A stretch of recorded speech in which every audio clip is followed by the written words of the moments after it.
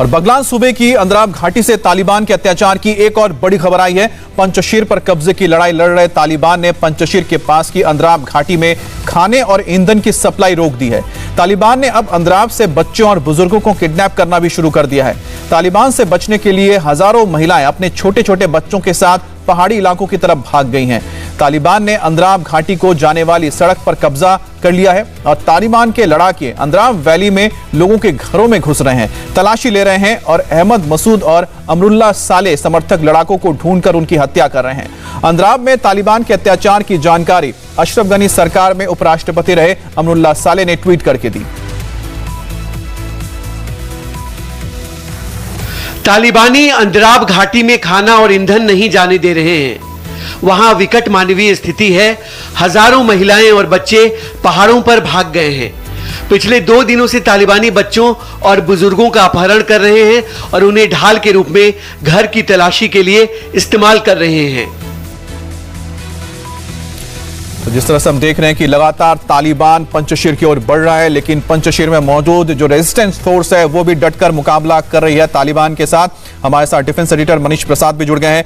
मनीष, बगलान के जो हालात है वो हमने दिखाया है और बताया भी है, लेकिन जो पंचशीर में फिलहाल क्या हालात है, आपके सोर्सेस क्या बता रहे हैं? आखिरकार तालिबान का पोजीशन क्या है और किस तरह से उसका डटकर मुकाबला कर रही है नॉर्दर्न अलायंस? देखिए, अमरुल्लाह सलेह और साथ में अहमद मसूद, ये दोनों एक बहुत ही इंपॉर्टेंट रोल प्ले कर रहे हैं और यही वजह है कि अंदराब वैली पे जहां सबसे पहले रिस्ट्रेंट फोर्स ने पूरी तरीके से तालिबान को खदेड़ा और तालिबान बौखलाया हुआ है। उसके अलावा बानू, दैश और फिर पुलेशेर, ये वो एरियाज हैं जहां पर इस समय पूरी तरह से डोमिनेशन अमरुल्लाह सलेह और साथ में अहमद मसूद का है और इसकी वजह से तालिबान अब अग्रेसिव ऑपरेशन लॉन्च कर रहा है। वहाँ पे जुल्म बहुत ज़्यादा कर रहा है। जो इनिशियल स्टेज पर, यानी जो बाहरी घर बने हुए हैं लोगों के, वहाँ पर जाकर वहाँ पे काफ़ी ज़्यादा उन्हें परेशान कर रहा है। लेकिन इस बार चुनौती उसे अमरुल्लाह सलेह और साथ में ये रिस्ट्रेंट फोर्स के 10,000 जो फाइटर्स हैं उनसे मिली है। तो इसीलिए इस समय तालिबान हर एक कदम सूझबूझ के साथ रख रहा है। लेकिन साइकोलॉजिकल वॉरफेयर के तौर पर वो अलग अलग प्लेटफॉर्म्स पर बात कह रहा है कि पंजशीर के गेट पर वो पहुँच गया है, पंजशीर के ऊपर वो दबाव बनाएगा और पंजशीर पर जल्द ही जल्द कब्जा करेगा। लेकिन ऐसी स्थिति में जहां पर अमरुल्लाह सलेह और साथ में अहमद मसूद के पास पूरे लॉजिस्टिक वेपन सिस्टम है, तो ऐसा जल्द होना बिल्कुल भी मुमकिन नहीं लग रहा है। बिल्कुल, बहुत बहुत शुक्रिया आपका जानकारी देने के लिए। अफगानिस्तान से एक और बड़ी खबर है कि पंजशीर प्रांत पर कब्जे की लड़ाई लड़ रहे तालिबान को बहुत बड़ा नुकसान पहुंचा है। अमरुल्लाह सालेह और अहमद मसूद की रेजिस्टेंस फ्रंट ने दावा किया है कि अंद्राब में हुई लड़ाई में 50 से ज्यादा तालिबानी लड़ाके मार गिराए गए हैं और 20 से ज्यादा लड़ाकों को बंधक बनाया गया है। इस लड़ाई में तालिबान के लोकल कमांडर के मारे जाने का भी दावा किया जा रहा है। पंजशीर को बचाने के लिए अमरुल्लाह सालेह और अहमद मसूद की रेजिस्टेंस फ्रंट लगातार तालिबान से जंग लड़ रही है। पंजशीर पर कब्जे के लिए तालिबान ने हजारों लड़ाके पंजशीर भेज दिए हैं। पंजशीर के आसपास के प्रांतों से पंजशीर की तरफ जाते तालिबानी लड़ाकों के काफिले की कई तस्वीर भी सामने आई है।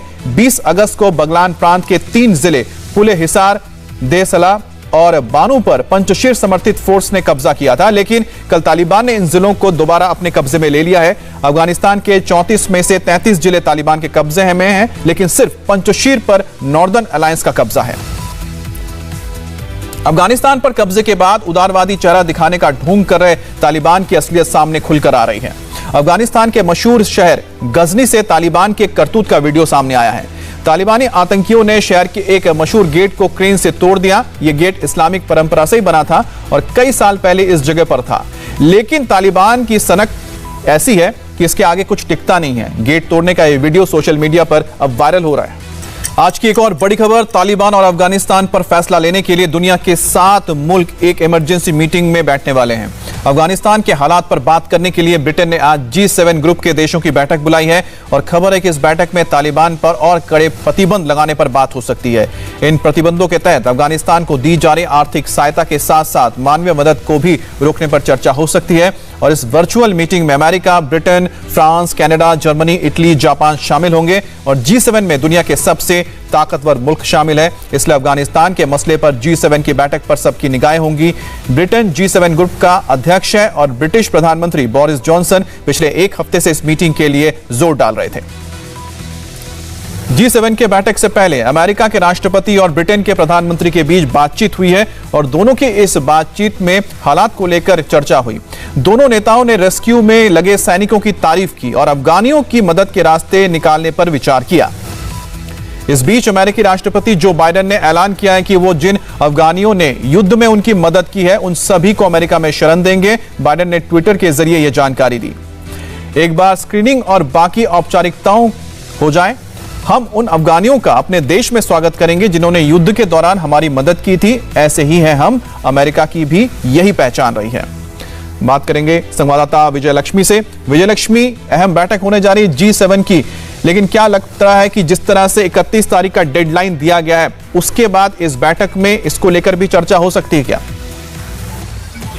देखिए, इस बैठक में काफी पर जो है चर्चा होगी। तालिबान पर किस तरह के सैंक्शंस लगाए जा सकते हैं उसको लेकर के चर्चा होगी। G7 अगर आप कहें तो दुनिया की 7 बड़े देश जो है, मुल्क जो है वो उसका हिस्सा है। तो ये तमाम मुल्क आज बैठेंगे, आगे की रणनीति किस तरह से हो अफगानिस्तान को लेकर के, तालिबान को लेकर के, उस पर चर्चा होगी। इससे पहले हमने देखा था UN में भी इसको लेकर के चर्चा हुई थी, तमाम मुल्कों के क्या स्टैंड है वहां पर देखने को मिला था। और आज की बैठक में भी विस्तृत तौर पर चर्चा होगी जिसमें तमाम चीजों को, तमाम एस्पेक्ट पर अफगानिस्तान से जुड़े और सबसे प्रमुख एस्पेक्ट क्या कहें कि सबसे मुख्य इशू इसमें यह रहेगा कि 31 तारीख की जो डेडलाइन दी गई है तालिबान की ओर से, उससे पहले हर हाल में इवैक्यूएशन करवाना है नाटो देशों को और साथ ही साथ अमेरिका को, क्योंकि उनको पता है कि उसके बाद वहां पर हालात कितने बदतर हो सकते हैं। दिल्ली एयरपोर्ट पर काफी हलचल है। कुछ ही देर बाद गुरु ग्रंथ साहिब जी की प्रतियां काबुल से दिल्ली एयरपोर्ट आने वाली है। सीधे लिए चलेंगे आपको एयरपोर्ट, जहां पर हमारे संवाददाता कुमार सोनू मौजूद है। फौरन लौटते हैं इस ब्रेक के बाद।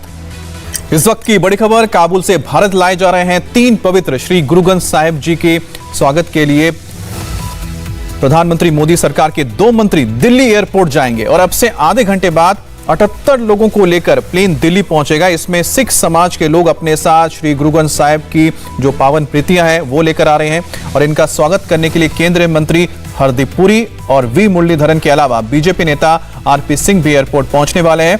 दिल्ली पहुंचने के बाद श्री गुरु ग्रंथ साहिब जी को पालकी में विराजमान करवाकर महावीर नगर के गुरु अर्जुन सिंह गुरुद्वारे में लाया जाएगा। 2 बस और 5 कारों के काफिले में ये यात्रा धूमधाम से निकाली जाएगी। बात करेंगे संवाददाता कुमार सोनू से।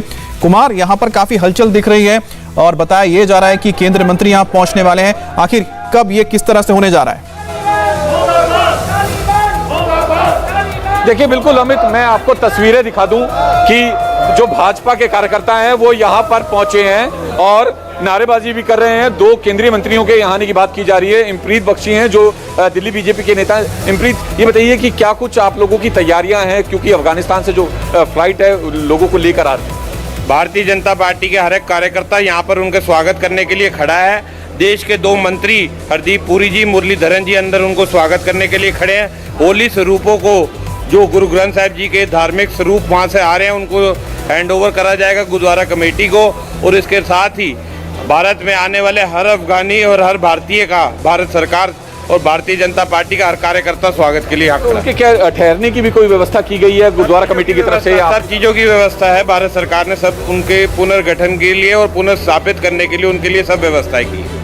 तो ये आप देखिए कि तमाम व्यवस्था जो है वो किए जाने की बात की जा रही है। फिलहाल आप तस्वीरें देख लें कि तमाम जो भाजपा के कार्यकर्ता हैं यहाँ पे पहुंचे हैं। 2 केंद्रीय मंत्रियों के यहाँ पहुंचने की बात की जा रही है, क्योंकि 3 गुरु ग्रंथ साहिब के स्वरूप जो हैं वो अफगानिस्तान से हिंदुस्तान की राजधानी दिल्ली लाए जा रहे हैं। तो ऐसे में उनको रिसीव करने के लिए खुद केंद्रीय मंत्री जो है यहाँ पर पहुँच रहे हैं। फिलहाल 10 बजे के करीब का समय है कि 10 बजे के करीब जो है फ्लाइट लैंड करेगी और उसके बाद उसमें जो अफगान नेशनल और जो हिंदुस्तानी सवार होकर यहाँ पर आ रहे हैं, हिंदुस्तान की राजधानी पर में उतरेंगे, हिंदुस्तान की जमीन पर कदम रखेंगे, उन पावन गुरु ग्रंथ को लेकर और उनको रिसीव करने के लिए खुद जो भारत सरकार के 2 बड़े मंत्री हैं वो खुद मौजूद रहेंगे एयरपोर्ट के अंदर। जी सोनू, एक बार आप लोगों से बात कीजिएगा और ये जानने की कोशिश कीजिए कि आखिरकार किस तरह से जो आने वाले हैं पवित्र गुरु ग्रंथ साहिब, उनको किस तरह से ले जाया जाएगा और कहां पर इन्हें रखा जा रहा है, और साथ ही साथ जो सिख समुदाय के लोग आ रहे हैं और जिस तरह से हिंदू समुदाय के लोगों को वहां से बचाकर लाया जा रहा है,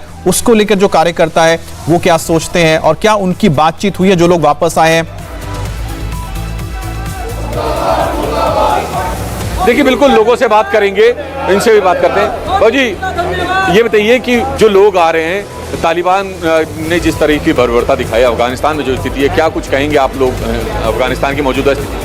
देखिए, जिन लोगों को वहाँ प्रताड़ित किया जा रहा है, वहाँ की महिलाओं को प्रताड़ित किया जा रहा है, हिंदू समाज, सिख समाज और तमाम जिन लोगों को वहाँ प्रताड़ित किया जा रहा है, वहाँ भारत सरकार ने उनका स्वागत किया है। भारत सरकार में यहाँ भारत के लोग भी उनका स्वागत कर रहे हैं, भारतीय जनता पार्टी के कार्यकर्ता भी उनका स्वागत कर रहे हैं। ये सीए का जो कानून भारत सरकार ने, एक नरेंद्र मोदी जी की सरकार ने बनाया था, उसको आज नजर आ रहा है। उस समय बहुत सारे राजनीतिक दल उसका विरोध कर रहे थे, लेकिन आज उनको ये समझ आना चाहिए और मैं उनसे पूछना चाहता हूँ कि वो जो विरोध कर रहे थे आज वो माफी मांगे। आप क्या कहेंगे, क्योंकि आपकी कम्युनिटी के बहुत सारे लोग हैं गुरु ग्रंथ साहिब के स्वरूप को लेकर हिंदुस्तान की धरती पर पहुंचे? सबसे पहले तो हम लोग मोदी जी का धन्यवाद करते हैं कि उन्होंने हमारे जीवित गुरु ग्रंथ साहिब के 3 स्वरूप जो वहाँ से आज फ्लाइट के द्वारा यहाँ दिल्ली पहुँच रहे हैं, भारत में पहुँच रहे हैं, हम मोदी जी का सबसे पहले बहुत बहुत धन्यवाद करते हैं। और साथ ही वहाँ पे जो माइनॉरिटी के साथ अत्याचार किया जा रहा है, हिंदू और सिखों के साथ अत्याचार किया गया, उनको शरण देने का काम जो नरेंद्र मोदी जी ने आ किया है, हम इसीलिए उनका धन्यवाद मोदी जी का भी करते हैं और उनका वेलकम करने के लिए यहाँ सब लोग खड़े हैं। लोगों का मनोबल बढ़ाने के लिए आप लोग पहुँचे? लोगों का मनोबल बढ़ाने के लिए, उन्हें ये बताने के लिए कि भारत का हर एक नागरिक उनके साथ है, भारत की सरकार, मोदी सरकार उनके साथ है। और जिस तरीके से हमने देखा पिछले कई दिनों में मिडिल ईस्ट में धर्म परिवर्तन की घटनाएं हो, चाहे जबरन उनको प्रताड़ित करने की बात हो, उसको बचाने के लिए भारत सरकार सीएए का कानून लेके आई थी। तो बिल्कुल आप देखें कि तमाम लोग जो हैं ये मनोबल बढ़ाने के लिए यहाँ पर सोनू, एक चीज और उनसे जरूर पूछिएगा, क्योंकि आपके साथ सिख समुदाय के लोग खड़े हैं, कि जो वहां पर अफगान सिख थे, उन्होंने एक वीडियो जारी किया था, सबने देखा था, कि जिसमें उन्होंने अमेरिका से और कनाडा से अपील की थी कि उनको शरण दी जाए, लेकिन आखिरकार भारत सरकार ने आगे बढ़कर जब अमेरिका और कनाडा ने उनको नहीं दिया इजाजत, तो उन्होंने उनको मदद दी और सबको यहाँ पर लेकर आ रहे हैं। उसको लेकर क्या सोचते हैं सिख समुदाय के लोग? बिल्कुल मैं बात करने की कोशिश करता हूँ। भैया क्या नाम है आपका? मेरा नाम जसप्रीत है। जो सिख समुदाय के लोग हैं जो अफगानिस्तान में फंसे हुए थे, कनाडा से और अमेरिका से अपील की थी उन्हें कि वहाँ से रेस्क्यू किया जाए, लेकिन भारत सरकार ने ये बड़ा कदम उठाया, क्या सोचते हैं आप इस बारे में? मैं एक चीज़ बताना चाहूँगा, लगभग 60 जो देश हैं वो मुस्लिम देश हैं। जहाँ तक हम 200 से ज़्यादा देश हैं, उनमें 60 देश मुस्लिम देश हैं। किसी अफगानी जो वहाँ का जो नुमाइंदा है, उसने किसी मुस्लिम देश में शरण नहीं ली। इवन जो अफगानिस्तान के मुसलमान भी हैं, उन्होंने भी अपील करी हिंदुस्तान सरकार से, क्योंकि हिंदुस्तान ही ऐसी जगह है जहां व्यक्ति अपने आप को सुरक्षित मानता है कि मैं यहाँ आऊँगा तो मैं सुरक्षित रहूँगा, यहाँ मेरे धर्म के और मेरे पूरे अधिकार मेरे को मिलेंगे। ऐसे ही जो वहाँ पे जो अल्पसंख्यक समुदाय है, बेशक वो हिंदू हों और सिख हों, पहले जो सिख और हिंदू बहुत बड़ी आबादी में थे, मगर ये तालिबान और आतंकवाद के चलते वो पहले भी हिंदुस्तान में उन्होंने पलायन किया। मैं आपको बताना चाहूँगा लगभग 21,000 अफगानिस्तान जो शरणार्थी हैं वो आज की डेट में हिंदुस्तान में शरण लिए हुए हैं, और नरेंद्र मोदी सरकार ने बाहें फैलाकर उनका स्वागत किया है। जैसे कि जो सीए जिसका लोग विरोध कर रहे थे कानून का, इस सीए कानून की, सिटीजन अमेंडमेंट एक्ट कानून की आज कीमत पड़ रही है कि आज का जो माहौल वहाँ पे तालिबान ने जो कब्जा कर लिया है, आज के माहौल में इस कानून की कीमत पड़ रही है। हम देख सकते हैं कि कैसे वहाँ पे जो अल्पसंख्यक समुदाय है, जैसे हमारे जो गुरु ग्रंथ साहब महाराज के जो स्वरूप बाइज्जत जो लेके आए जा रहे हैं, हम हिंदुस्तान वासी, हम भाजपा के लोग उनका बाहें फैलाकर स्वागत करते हैं। आप हिंदुस्तानी हैं, बहुत सारे लोग आपकी कम्युनिटी के वहाँ पर फंसे हुए थे, कई देशों से अपील की, कनाडा से अपील की, अमेरिका से सरकार से अपील की, लेकिन भारत सरकार ने पहल की। देखिए ऐसा है, तालिबान ने दोबारा अपना वही खौफनाक और आतंकवाद का जो रूप है वो दोबारा से बना लिया है, और ये बहुत ही पूरे वर्ल्ड के लिए बहुत ही खतरा है। और जिस तरीके से वहाँ पर मंदिर और गुरुद्वारे भी सुरक्षित नहीं रह गए हैं, इसके लिए हमारी मोदी सरकार ने सबसे पहला एक स्टेप लिया। बड़े ही आदरपूर्वक हमारे श्री गुरु ग्रंथ साहब जो लाइव गुरु हैं उनको वहां से बड़े अदब के साथ यहाँ पर लेके आया जा रहा है, और भारतीय जनता पार्टी के कार्यकर्ता यहाँ पर पूरे उनके सम्मान के लिए यहाँ पर खड़े हुए हैं। और ये हमारे लिए, जहाँ पर एक बहुत दुख की बात है कि अफगानिस्तान में गुरुद्वारे और मंदिर को और हिंदू और सिखों को मारा जा रहा है, लेकिन हमारे लिए ये बहुत ही एक दिल में शांति वाली बात है कि हमारे प्रधानमंत्री श्री नरेंद्र मोदी जी हैं, जिनके नेतृत्व में हर हिंदुस्तानी, हर भारतीय, हर हिंदू, हर सिख सुरक्षित हिंदुस्तान के अंदर रह रहा है। तो तमाम लोग जो हैं बेहद खुश हैं जब हिंदुस्तानी और जो, या फिर कहें कि जो सिख कम्युनिटी के लोग हैं खासतौर पर, वो सेफली वापस आ रहे हैं। और सबसे बड़ी बात कि जो गुरु ग्रंथ साहिब के स्वरूप हैं उनको सुरक्षित हिंदुस्तान लाया जा रहा है। तो आप देखिए बेहद खुश है, तमाम भाजपा के कार्यकर्ता यहाँ पर पहुंचे हुए हैं, नारेबाजी कर रहे हैं, और जो लोग अफगानिस्तान से आ रहे हैं उनका स्वागत करने को तैयार खड़े हैं। तो यहाँ पर काफी लोग नजर आ रहे हैं, जरा इनसे भी जरा बात कीजिएगा और ये जानने की कोशिश कीजिएगा कि आखिरकार किस तरह से यहाँ पर जो भारत में लोग इंतजार कर रहे हैं स्वागत करने के लिए, दिल खोलकर, जो बड़ी मुश्किलों के बाद अफगानिस्तान से भारत पहुंचने वाले हैं। आपके पास सुनो, हम लौटेंगे, लेकिन उससे पहले आपको बता दें कि दिल्ली के जिस गुरुद्वारे में गुरु ग्रंथ साहिब की 3 प्रतियां रखी जाएंगी, उस गुरुद्वारे की पहली मंजिल पर प्रतियों को रखने के लिए एक व्यवस्था की गई है, और इसके बारे में बता रही है हमारी संवाददाता विजय लक्ष्मी। ये रिपोर्ट देखिए।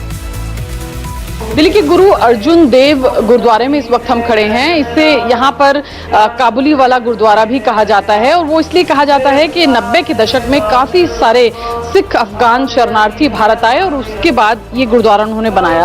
अभी ये गुरुद्वारे की बात हम इसलिए कर रहे हैं कि जो फिलहाल अफगानिस्तान से सिख शरणार्थी भारत आने वाले हैं, वो एक गुरुद्वारे, वो 3 पावन स्वरूप जो है गुरु ग्रंथ साहब के अपने साथ ला रहे हैं, और जानकारी के मुताबिक वो तीनों पावन स्वरूप गुरु ग्रंथ साहब के इसी गुरुद्वारे में रखे जाएंगे। इस गुरुद्वारे की पहली मंजिल पर व्यवस्था की गई है कि वो तीनों जो पावन स्वरूप हैं गुरु ग्रंथ साहब के, वो ला करके रखे जा सके। तमाम तरह की तैयारियां, कहाँ कौन से कमरे में रखा जाएगा, वो ये जो गुरुद्वारे को चलाने वाली कमेटी है उसने कर ली है।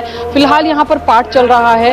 ये वो इलाका है दिल्ली के तिलक नगर के आसपास का, महावीर नगर का ये इलाका है। यहाँ पर अफगानिस्तान से जो पहले सिख शरणार्थी आए वो यहाँ रह रहे हैं। कुछ सिख शरणार्थी जो है वो 90 के दशक में आए, उसके बाद से भी लगातार सिख शरणार्थियों का अफगानिस्तान से यहाँ आने का दौर जो है वो जारी है। और अब ये जो तमाम सिख अफगानिस्तान से आ रहे हैं, काबुल से भारत आ रहे हैं, वो भी यहाँ पर आएंगे, और ख़ास तौर पर जो पावन स्वरूप है गुरु ग्रंथ साहब का, 3 पावन स्वरूप गुरु ग्रंथ साहब के वो यहाँ पर लाए जा रहे हैं, इसी गुरुद्वारे में रखे जाएंगे। इसके अलावा इन तमाम अफगानी सिख शरणार्थियों के रहने की व्यवस्था जो है वो दिल्ली में 2 गुरुद्वारे करे हैं, गुरुद्वारा बंगला साहब और गुरुद्वारा रकाबगंज साहिब में। इनको रोकने की व्यवस्था जो है वो पूरी सिख गुरुद्वारा प्रबंधक कमेटी द्वारा जो है वो की जा रही है। जानकारी के मुताबिक 125 के करीब सिख समुदाय के लोग हैं जो भारत पहुंचेंगे आने वाले कुछ दिनों में।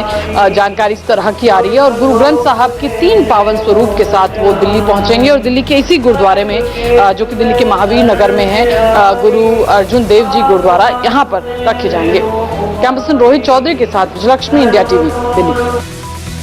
और थोड़ी देर में प्लेन दिल्ली एयरपोर्ट पर लैंड होने वाला है और जैसे ही प्लेन ये लैंड होगा उसके बाद प्लेन में मौजूद गुरु ग्रंथ साहिब की जो प्रतियां वो बाहर लाई जाएंगी। उसके स्वागत के लिए बड़ी तैयारी की गई है। केंद्रीय मंत्री वहां पर मौजूद हैं। इसको लेकर और भी अपडेट आ रहे हैं, आपको बताएंगे इस ब्रेक के बाद।